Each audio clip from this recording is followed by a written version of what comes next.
Choice Hotels get you more of what you value. Here's a little tune to help you remember. Same drive, different day. Don't you wish you were getting away? Pack your bags and come on through. Texas, Ohio, Alaska, we're up there too. Comfort Inn, it's calling your name. Save on the stay. Oh, and free waffles are yours to claim. Well, I hope you like my little song. Book direct at choicehotels.com.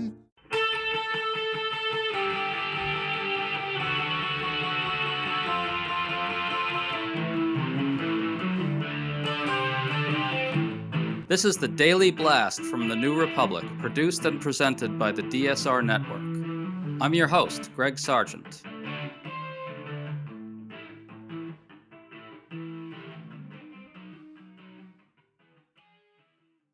Donald Trump just got hit with an absolutely crushing poll from Fox News. Disapproval of Trump on the economy is at a new high, and his ratings on inflation are simply awful. This includes among Republicans. In that context, Trump's rambling to reporters Thursday was revealing. He again urged Republicans to pass draconian voter suppression legislation, but he accidentally admitted that this is about preventing Democrats from winning elections. And on top of all that, Republicans are revolting against Trump in a fresh way. Things are really falling apart for him. Can we sustain this through Election Day? We're talking to MS Now opinion editor James Downey, who has a good piece laying out how Trump is hitting all kinds of historic lows. James, nice to have you on. Great to be back. So let's start with Trump's ramblings to reporters. He brought up the SAVE Act, which is a vile piece of voter suppression legislation that would probably disenfranchise millions of people, and then said that Democrats are trying to block it. Listen.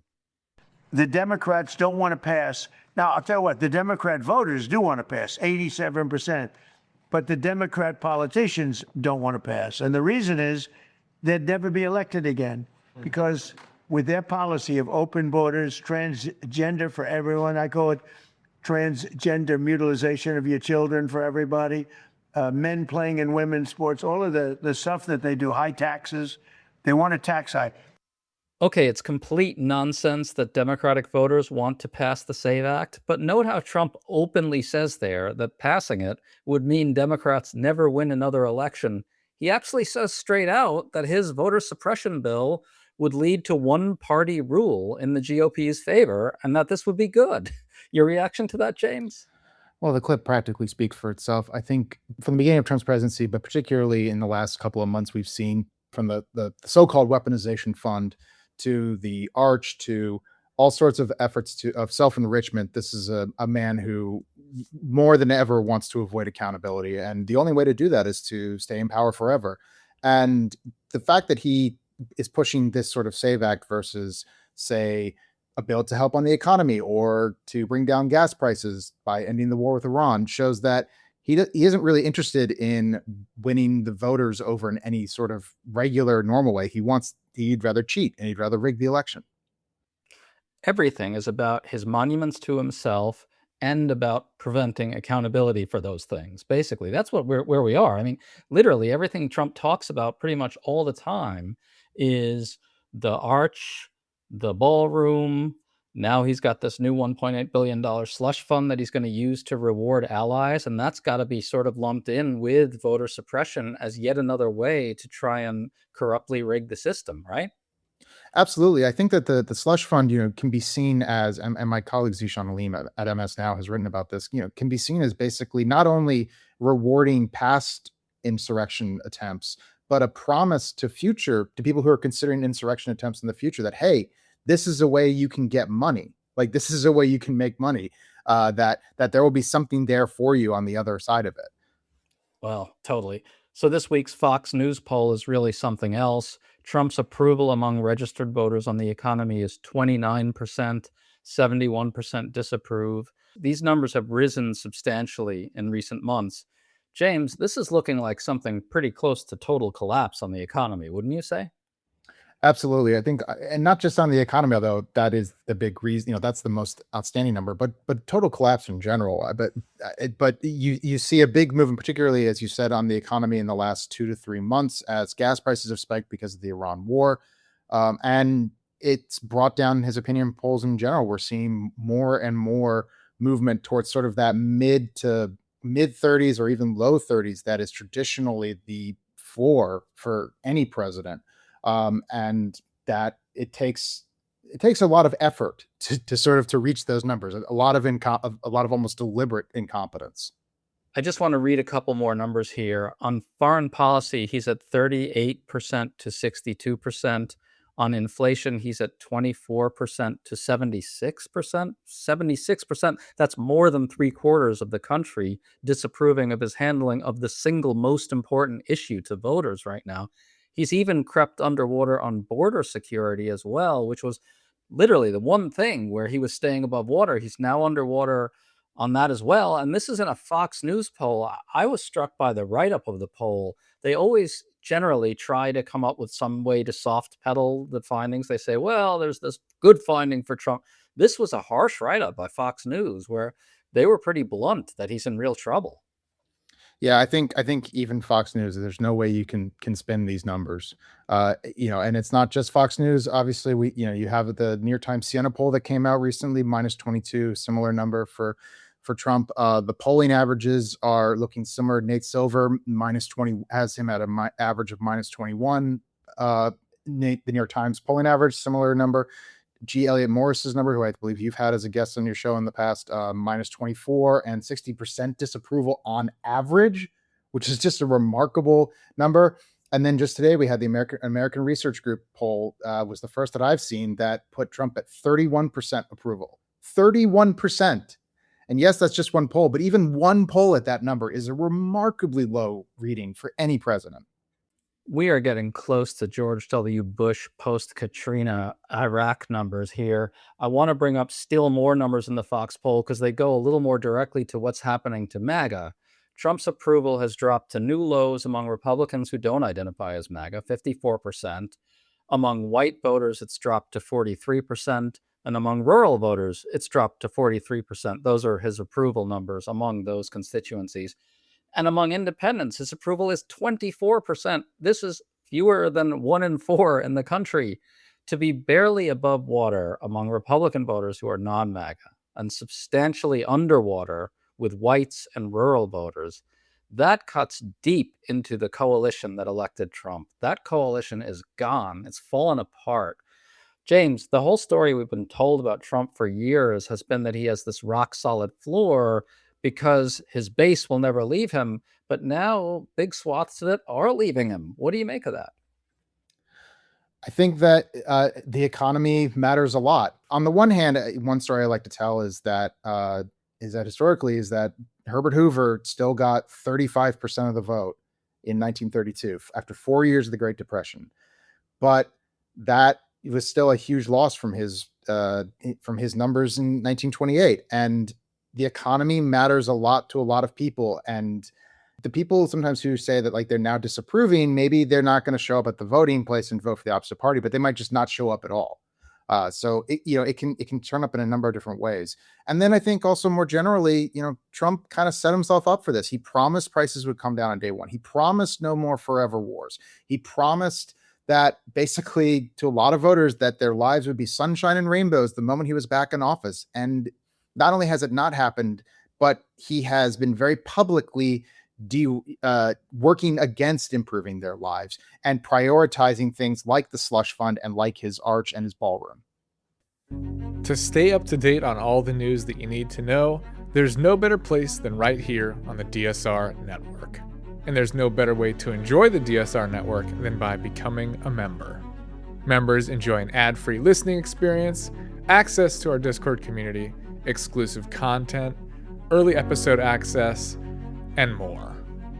Use code DSR26 for a 25% off discount on sign up at thedsrnetwork.com. That's code DSR26 at thedsrnetwork.com/buy. Thank you and enjoy the show.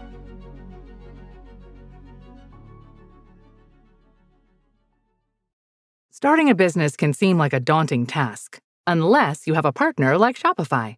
They have the tools you need to start and grow your business. From designing a website to marketing to selling and beyond, Shopify can help with everything you need. There's a reason millions of companies like Mattel, Heinz, and Allbirds continue to trust and use them. With Shopify on your side, turn your big business idea into... Sign up for your $1 per month trial at shopify.com/special offer. Well, James, do you think there's actually an opportunity here for Democrats to start making real inroads with some of these constituencies that have been hard for them to reach?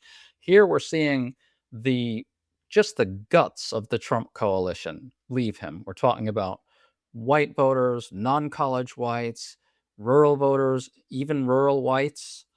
Men are turning against him. These obviously are constituencies that were terrible for Democrats in 2024. Don't have to get into why right now, but there's actually an opportunity with good candidates in the right places in some of these, tough areas for Democrats, like rural Pennsylvania, parts of Georgia, for them to actually start making the case to these constituencies that it's time to give up on Trump and the Republican Party. Absolutely. I think that the longer this economic pain goes on, the longer that gas is at um, is as high as it is, the longer that people continue to feel like they are either barely making it by or falling behind. The longer that inflation continues to outpace wages, which it did again, we now know that it did for the past year, and that's the first time that that's happened since the middle of the worst of the Biden presidency inflation. The more chance that gives Democrats to make inroads in the Republican coalition. Just as in 2024, as you said, I mean, not only did they do poorly with sort of more traditional Republican constituencies that maybe they would have hoped to make inroads in, but also they lost some things like younger voters, non-white voters, who they might have thought were part of their coalition, and a lot of those voters either didn't turn up or they voted Republican because of concerns about the economy. So I think the economy gives Democrats a real chance to now turn that around and to start making inroads in the Trump coalition. Well, two more Fox News numbers just because they go to the point that you just made. Among Hispanics, Donald Trump's approval is 33% to 67%. That's staggering. It's clear that any gains that Trump made among Hispanics are just gone. Among working class voters, meaning voters without a college degree, he's at 40% approval to 60%. Again, the inroads he made with non-white working class gone. This is a real opportunity to, as you say, for Democrats to both start making inroads into some of these constituencies that have historically been tough for them, and to repair the damage with these other constituencies that Donald Trump was able to take away from Democrats. Where do you see this going? So, the big story has been that Republicans are on offense because they've been able to redistrict now. They've been able to rig the elections in their favor and they're going to win. But numbers like these will just absolutely swamp any redistricting that Republicans have done, I think. I don't want to get too confident at all. Obviously, Democrats are going to have to win the popular vote probably by around 3 points at least right now. But it's starting to look like that's more than doable because time is running out for them and Trump is tanking and he's not turning it around. What do you think? Yeah, as you said, usually a gain of 7, 8, 9, 10 seats, about however much Republicans end up netting out in these gerrymandering efforts, that would make a big difference in an election in House elections where especially there's a shrinking number of competitive seats anyway.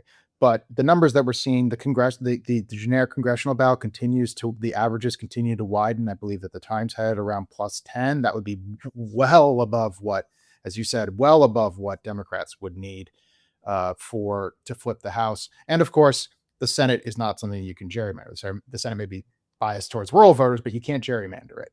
I think that in terms of how it plays out, I think that for Democrats to really make inroads in that coalition, and I think you see it in this Fox poll, you see it in a lot of polls where there's not, even as Democrats do well, even on the congressional ballot, and Trump struggles, there's a lot of voters who are not happy with the Democratic Party and don't feel like the party is fighting hard enough for regular voters' interests. And where that would tie in, I think, with what we've seen out of Washington this past week is that Republicans are realizing they can't defend the corruption of the slush fund and the corruption behind the ballroom and things like that. And I think that broader theme of corruption and of fighting against the big and powerful interests in Washington, I think that's going to be a winning message for Democrats. And I think you've seen some candidates like John Ossoff in Georgia have been moving on that message. And I don't think it's a coincidence that Ossoff is now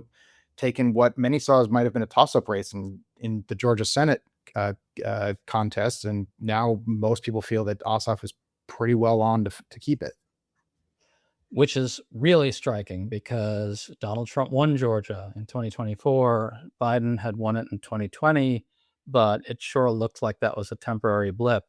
And now it's looking like maybe Democrats can continue to seriously contest it. To your point about the slush fund and Republicans turning against it, that is happening. The slush fund is actually being rejected by Republican senators, which is a rare thing. Punchbowl News reporter Andrew Desiderio reports that at a Senate GOP lunch on Thursday, 24 senators objected to the fund. They now want to place restrictions on the fund in the reconciliation process, but it got even more interesting. According to this reporter, one GOP senator texted him, quote, "Our majority is melting down before our eyes." This is pretty remarkable stuff. The slush fund is it's a bit of an inside DC story. I think not as vivid as the ballroom with its powerful imagery of Trump destroying the East Wing of the White House to build an enormous Nero-like monument to himself. But the Republicans just are at the end of their tether with this guy. They don't want to be associated with the corrupt schemes anymore. Yeah, I think that in terms like the slush fund, first of all, the name, the ease with which Democrats can just say, it's an unregulated fund for Trump's allies. It is very clearly a slush fund. It's very easily renamed. And then also, I think that January 6th was, thank goodness, not very popular, to say the least, with independent voters. And while and that means that in any TV package or social media video about this fund, you're going to have footage of January 6th. Any ad, it's going to be people breaking it. It's going to be people breaking windows and hitting cops with flagpoles. And I don't think that's going to poll very well. There's sort of a through line here, which is basically hubris. Donald Trump went out there earlier this week and stated straight out that his slush fund will go to insurrectionists. He said basically that was the right thing to do because the insurrectionists were right. So he admitted that he's using this slush fund full of taxpayer money to reward people who tried to violently overthrow an election on his behalf. He just admits it straight out. Here in this clip that we just heard, he's admitting straight out that he wants to openly rig the system in order to instill and entrench one-party rule forever. There's a level of hubris here that's almost impossible to get your head around, but it's sure looking like, I sure hope anyway, it's sure looking like all the pieces are coming together for a truly epic repudiation, don't you think? I think so. As I said, just going back to the polls, we're used to thinking of Donald Trump as unpopular, and he has been an unpopular president throughout his entire terms. But no president has ever been this unpopular at this point in his term. No, which throughout the history of public opinion polling, no president has been this unpopular at this point, this early in a term. And so we're entering uncharted territory where we've got more than 2 years to go, and you've got a president who is already less than 2 in 5 Americans support him, and there's no signs of it slowing down, especially while gas prices remain this high. So where we go from here, it's uncharted waters, to be frank. Well, as Donald Trump himself would say, nobody has ever seen anything like these poll numbers. And as you say, we don't know where it's going to end up, but it's sure looking good right now. James Downey, awesome to talk to you. Thanks for coming on. Thanks for having me. Ryan Reynolds here from Mint Mobile.